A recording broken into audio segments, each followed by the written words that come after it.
नमस्कार दोस्तों, अपने यूट्यूब चैनल पर स्वागत करती है हमारे चैनल का नाम है अर्चना भोजपुरी गीत स्टार। देखिए, हम बहुत सुंदर चुटकुला नाच गीत लेके आए हैं।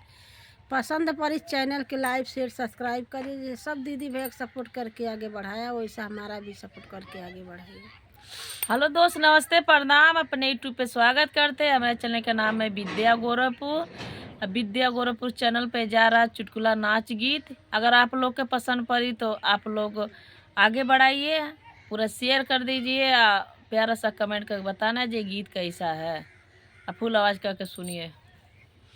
नैहर के सुख चैन राजा बड़ा निक लागे, नैहर के सुख चैन राजा बड़ा निक लागे। हमार लगे मम्मी तुहार लगे सासू, हमार लगे मम्मी तुहार लगे सासू।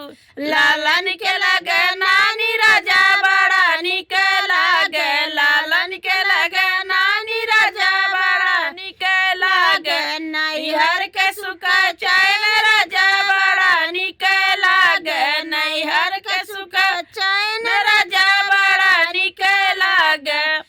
हमार लगे सासू तुहार लगे मम्मी, हमार लगे सासू तुहार लगे मम्मी। लालन के लगे दादी राजा बड़ा बूढ़ा लागे, लालन के लगे दादी राजा बड़ा बूढ़ा लागे। नैहर के सुख चैन राजा बड़ा निक लागे, नैहर के सुख चैन राजा बड़ा निक लागे।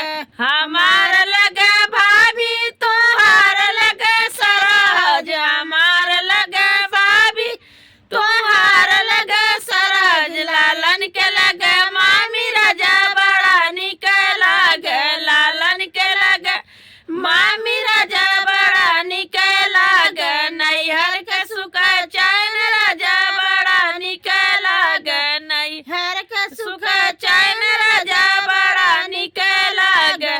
हमार लगे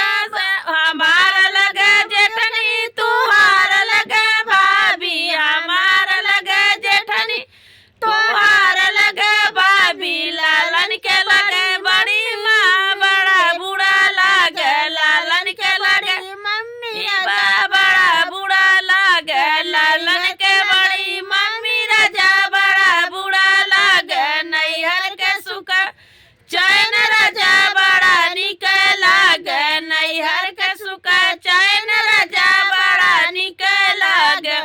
हमार लगे दीदी तुहार लगे साली, हमार लगे दीदी तुहार लगे साली। लालन के लगे मौसी राजा बड़ा निक लागे, लालन के लगे मौसी राजा बड़ा निक लागे। नैहर के सुख चैन राजा बड़ा निक लागे, नैहर के सुख चैन राजा बड़ा निक लागे।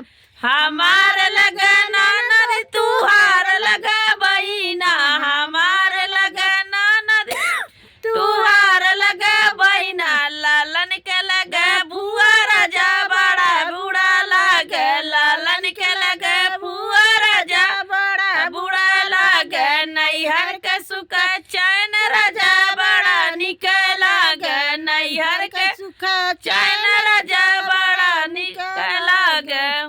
देखिए, चुटकुला नाच गीत आप लोग का पसंद पड़े तो आप लोग जरूर सपोर्ट करना, शेयर करना, कमेंट कर जरूर बताना।